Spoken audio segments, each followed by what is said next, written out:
মনোনয়ন ঘোষণার পর থেকেই ক্ষোভ ও অসন্তোষ প্রকাশ করে আসছেন বিএনপির বঞ্চিত নেতারা। এমন 40টি আসনে দেখা দিয়েছে বিরোধ। এর জেরে অনেক আসনে নড়বড়ে হয়ে পড়েছে দলীয় ঐক্য।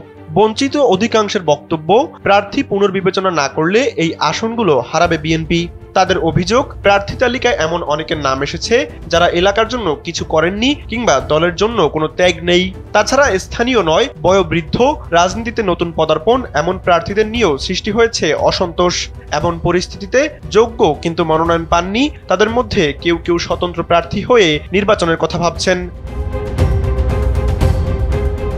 দৈনিক প্রথম আলোর এক প্রতিবেদনে বলা হয়, বিরোধ সামলাতে বিএনপির কেন্দ্রীয় নেতৃত্ব কাজ শুরু করেছে। দায়িত্বশীল নেতারা একে একে বিরোধপূর্ণ আসনের সব পক্ষকে ঢাকায় ডেকে কথা বলছেন। কিছু কিছু আসনে প্রার্থী পুনর্বিবেচনার সম্ভাবনা আছে বলেও জানা গেছে।